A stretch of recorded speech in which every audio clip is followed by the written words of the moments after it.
स्वागत है आपको एक बार फिर से मेरे YouTube चैनल पर। तो आज क्लास 12 के जीव विज्ञान अभ्यास 2 में आज हम लोग पढ़ेंगे परागण क्या होते हैं और परागण कितने प्रकार के होते हैं। तो बहुत आसान आंसर है, आप सभी विद्यार्थी अपने कॉपी में नोट करते चलेंगे तो परिभाषा तुरंत याद होता भी रहेगा।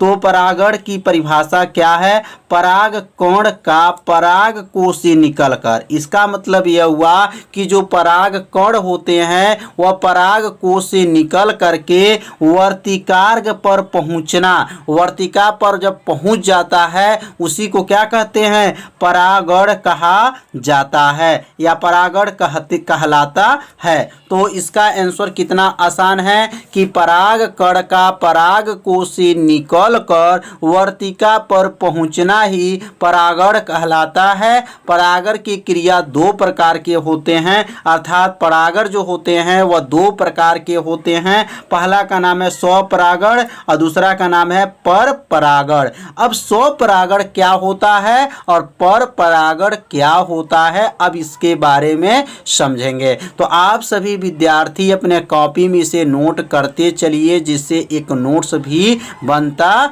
चले। तो अब हम लोग समझेंगे तो स्वपरागण।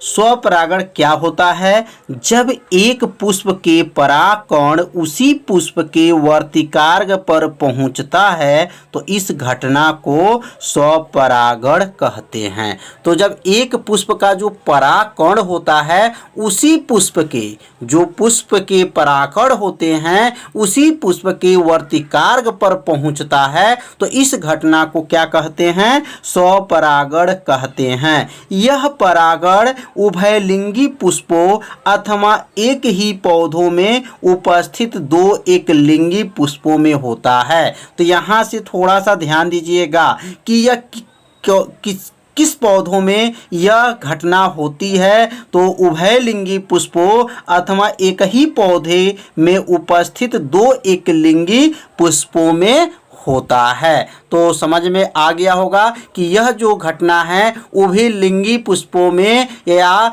2 एकलिंगी पुष्पों में होता है। तो स्वपरागण का मतलब यह हुआ कि एक पुष्प के जो परागण होते हैं उसी पुष्प के वर्तिकार्ग पर पहुंच जाता है तो इस घटना को स्वपरागण कहते हैं। अब हम लोग पढ़ेंगे स्वपरागण के प्रकार। स्वपरागण कितने प्रकार के होते हैं? तो स्वपरागण 2 प्रकार का होता है। पहला का नाम है स्वयुग्मन और दूसरा का नाम है सजात पुष्पी परागण। अब स्वयुग्मन क्या होता है उसके बाद समझेंगे सजात पुष्पी परागण क्या होता है। तो स्वयं युग्मन का अर्थ यह है कि इस प्रकार के स्वपरागण में एक पुष्प के परागण उसी पुष्प के वर्तिकार्ग पर पहुंचता है, अर्थात यह परागण एक ही पुष्प में होता है, स्वयुग्मन कहलाता है। कितना आसान इसका परिभाषा है। तो आप सभी विद्यार्थी इस परिभाषा को अपने कॉपी में लिखते चलिए और एक नोट्स बनता चले। तो इस प्रकार के क्या बताएंगे? स्वपरागण में एक पुष्प के परागण उसी पुष्प के वर्तिकार्ग पर जब पहुंचते हैं, अर्थात यह जो है परागण एक ही पुष्प में होता है, स्वयुग्मन कहलाता है। तो इसे अपने कॉपी में क्या कीजिए? नोट कर लीजिए। अब अगला हम लोग पढ़ेंगे सजात पुष्पी परागण क्या होता है। सजात पुष्पी परागण, जब एक पुष्प के परागण उसी पुष्प के किसी दूसरे पुष्प के वर्तिकार्ग पर पहुंचता है, अर्थात ध्यान दीजिए जब एक पुष्प के जो परागण है उसी पौधे के जो पौधे हैं उसी पौधे के किसी दूसरे पुष्प के वर्तिकार्ग पर पहुंचता है, अर्थात सजात पुष्पी परागण एक ही पौधे में उपस्थित अलग अलग पुष्पों के मध्य होता है। तो इसका अर्थ यह हुआ कि पौधे एक ही है और पुष्प इसमें क्या रहेगा, अलग अलग जो है पुष्प रहेगा। तो एक पुष्प का जो परागण है उसी पौधे के किसी दूसरे पुष्प के वर्तिकार्ग पर पहुंच जाए तो इस घटना को क्या कहा जाता है, सजात पुष्पी परागण कहा जाता है।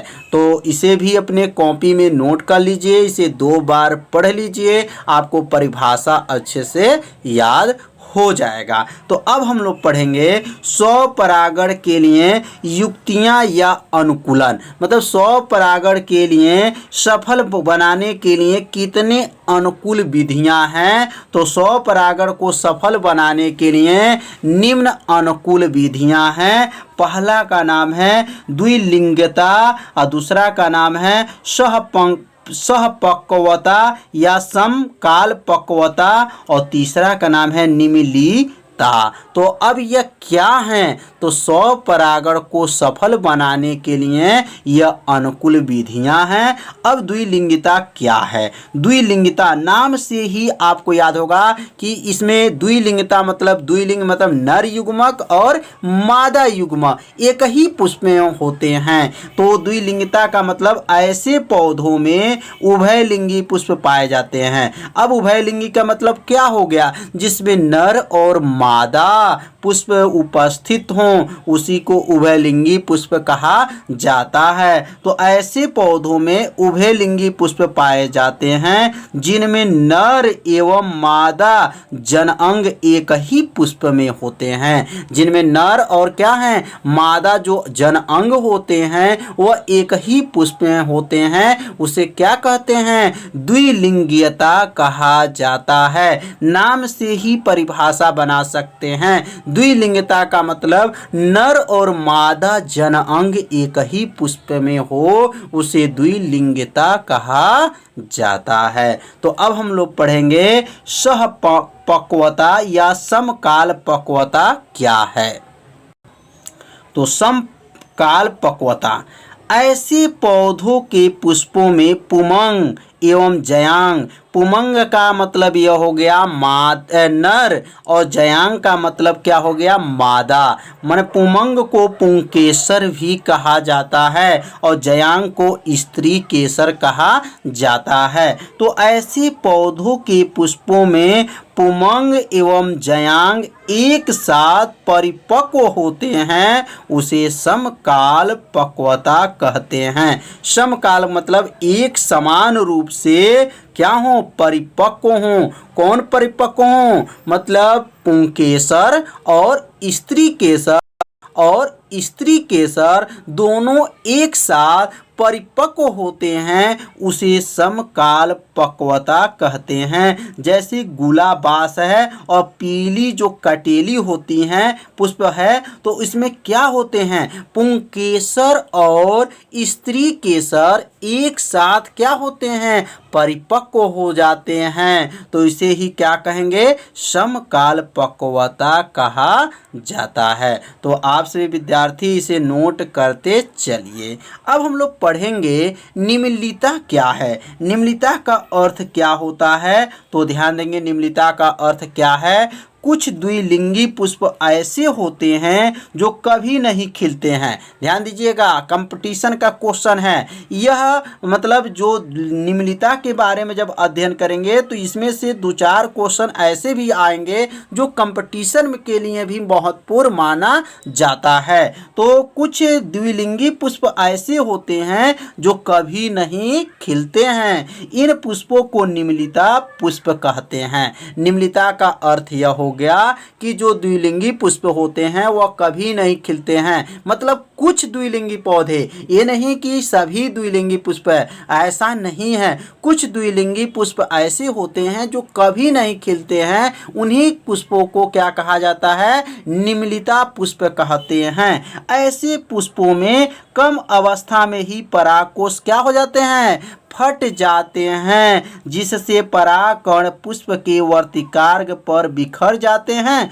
और स्वपरागण हो जाता है। जैसे कनकौआ, याद रखिएगा, कनकौआ है, गुलमेहदी है, मूंगफली है, ये सब क्या हैं, ये सब जो है निम्नलिता पुष्प में आते हैं, क्योंकि यह जो है द्विलिंगी पुष्प होते हैं जो कभी नहीं वह खिलते हैं। तो समझ में आ गया होगा कि निम्नलिखित का अर्थ क्या है। कि निम्नलिखित का अर्थ यह हुआ कि बहुत से ऐसे पुष्प होते हैं जो कभी नहीं खिलते हैं, उन पुष्पों को ही क्या कहा जाता है, निम्नलिखित कहा जाता है। एग्जाम्पल में लिख सकते हैं कनकौआ, गुलमहेदी और मूंगफली जो है ये सब क्या है, निम्नलिखित है। तो आज का जो पढ़ाई हुआ परागण क्या है और परागण कितने प्रकार के होते हैं, आज के इस वीडियो में बताया गया।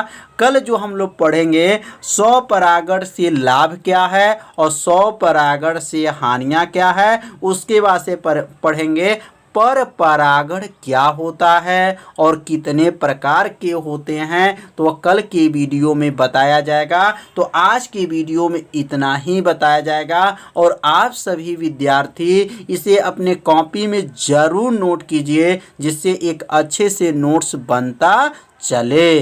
तो आज जो है इतना ही। यदि मेरे चैनल पर आप पहली बार आए हैं तो मेरे चैनल को ज़रूर सब्सक्राइब और बेल आइकन घंटी को ऑप्शन को भी ओके कर लीजिए, जिससे कोई भी वीडियो अपलोड किया जाए तो उसका मैसेज तुरंत आपके पास पहुंच जाए।